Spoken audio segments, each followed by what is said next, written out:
The warmth of a new beginning. Harold Prescott never thought he'd find himself here, 65, living in a modest apartment in Manhattan, once the domain of a high-flying broker who had tasted the sweet rush of Wall Street success. But that was before the crash of 2008, when the financial markets, like a cruel storm, swept away everything he'd worked for. He'd survived it all. Divorce, bankruptcy, and the fall from grace. But the price had been steep. The world he had known, full of luxury cars and high-stakes deals, had collapsed into a quieter, humbler reality. Now Harold spent his days in the same small apartment, the one reminder of the life he once had. The apartment wasn't much, barely enough to keep the memories from overwhelming him, but it was his. He lived in a kind of comfortable solitude, letting the days drift by. Work was a distant memory. Relationships were too. His ex-wife had left years ago, taking their daughter Rachel with her. His only company now was the occasional phone call from Rachel, who, like him, had learned to get by without much expectation of change. Then came Emma. She moved into the apartment next door, 50, graceful, and with a kind of quiet strength Harold couldn't ignore. At first, their interactions were brief, casual greetings in the hallway, polite exchanges over the apartment building's shared laundry room. But there was something about her that intrigued him, something that stirred an old feeling he hadn't experienced in years. Emma was warm, open, and effortlessly kind. She had lived a life of her own, divorced, no children, a successful career working remotely for a nonprofit. Despite her own losses, there was a quiet optimism about her that Harold hadn't seen in a long time. Slowly she became a fixture in his life, sharing small moments with him. Coffee, conversations about their pasts, a simple dinner here and there. Harold found himself wanting to know more, to be around her more. She brought lightness back into his life in a way he hadn't thought possible. But as the bond between them deepened, a shadow crept into Harold's thoughts. Was he being foolish? A man like him, with nothing left but memories of a past he could never reclaim. Could someone like Emma really be interested in him? A few weeks after Harold and Emma had started spending more time together, Rachel came to visit. It had been a while since she'd seen her father, and she immediately noticed the changes in him. His posture was a little straighter, his smile a little warmer. Even his voice had a lighter, more contented tone. They sat together in the small apartment sipping tea. Rachel, now in her 40s and balancing life with her own 2 teenagers, couldn't help but notice how different her father seemed. "You're looking good, Dad," she said, her eyes narrowing slightly. "You're different. I'm glad to see you so, happy." Harold gave her a sheepish smile. "Guess I've been doing all right lately."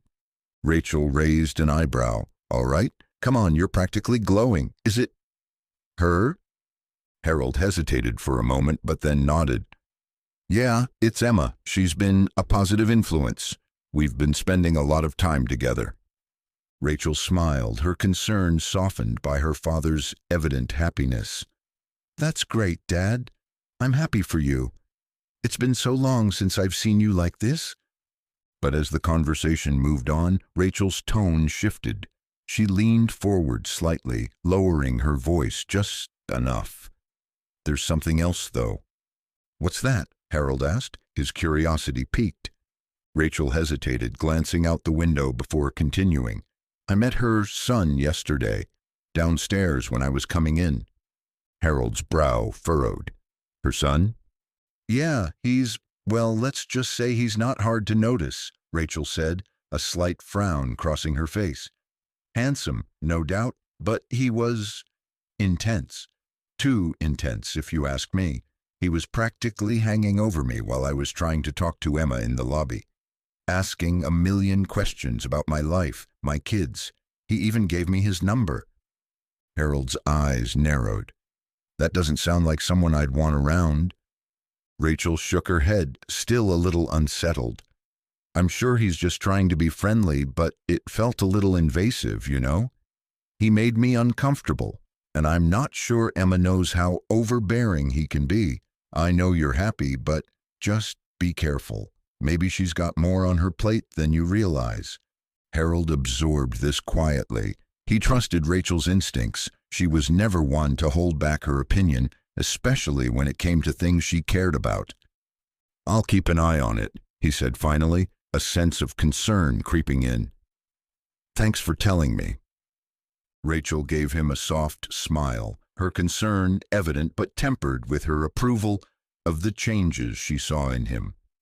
I'm just glad to see you this happy, Dad. But take it slow. You don't want to rush into anything, especially with all the baggage we're still carrying from the past. Harold nodded, knowing she was right. But even so, he couldn't help but wonder if Emma's son's presence was a sign of something more complicated, something that he hadn't seen yet. It was a small warning, but one he would take to heart. As the days went on, Harold couldn't shake the feeling that something was off. Emma's son, Jake, kept popping in and out of the building, sometimes unexpectedly. It was hard to ignore how his eyes lingered a little too long on Rachel during their brief interactions in the lobby. Harold sensed an undercurrent of something unspoken between Emma and her son, a dynamic that, though never overtly discussed, seemed to influence their every interaction. Emma, for her part, had been distant.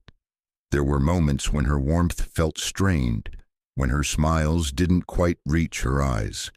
Harold noticed how she'd become preoccupied, her gaze often distant when they were together.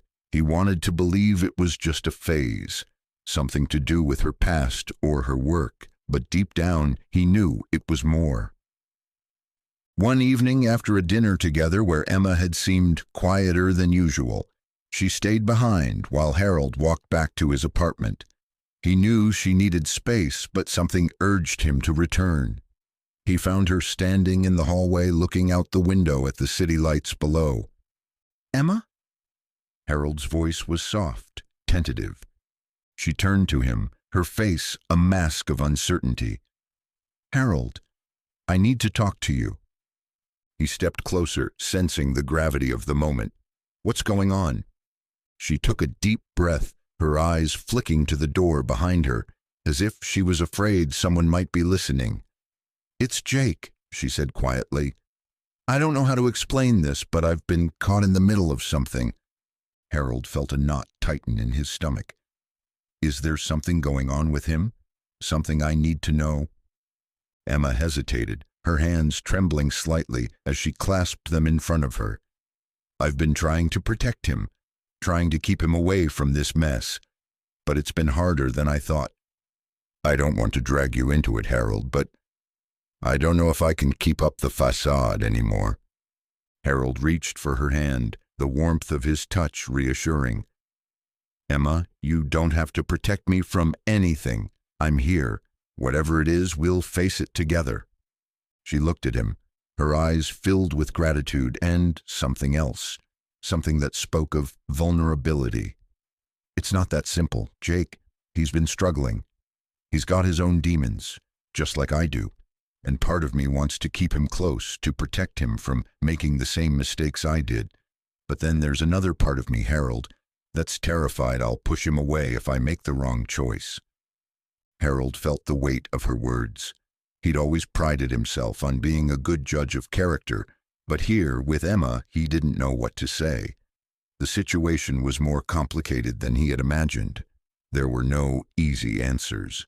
"I think you're doing your best," Harold said after a pause, "and that's all anyone can do. But you don't have to carry this alone, Emma. If you need time to figure things out, I can wait. I'm not going anywhere." Her eyes softened and she leaned into him, pressing her forehead to his. The space between them, once filled with uncertainty, seemed to shrink in that moment. He could feel her heartbeat, steady and sure, just like his. "I don't deserve you," she whispered, her voice thick with emotion. "You've been so kind to me, so patient. I don't know what I'm doing, Harold, but I can't help but feel like I'm on the verge of losing everything. Jake, you..." the chance at something real. You don't have to choose between me and him, Emma, Harold replied quietly. You just have to choose what feels right for you. Take your time. For a moment they stood there in the quiet, the city stretching out below them like a sea of lights. In that stillness, the weight of their unspoken feelings hung between them, raw and unguarded. Emma pulled back slightly, her hands cupping his face. I'm scared, she admitted, her voice barely above a whisper. But with you, Harold, I feel like I could face anything. I don't want to let fear decide for me anymore. Before Harold could respond, she kissed him, tentatively at first, as if testing the waters, but soon with a hunger that had been building for weeks. It was a kiss that spoke of longing, of both of them reaching for something they hadn't allowed themselves to believe in for years. Their bodies pressed together as if trying to close the gap between their worlds. When they finally broke apart, both were breathing a little faster, their emotions raw but palpable. I'm here, Emma, Harold whispered, brushing a strand of hair from her face. Whenever you're ready, we'll figure this out, together. Emma's eyes searched his face for a moment, and then she smiled softly, a smile full of uncertainty but also of possibility. Thank you, she said quietly, for giving me a chance. As the night stretched on, Emma's internal battle didn't magically resolve, but for the first time in what felt like a lifetime, she felt a sense of clarity. Whatever came next, whatever decision she needed to make for herself and Jake, she would no longer face it alone. Harold had shown her a different way to live, one where second chances didn't just exist in the past, but in the future too. And with that, in the soft glow of their shared moment, Emma allowed herself to lean into the warmth of a new beginning.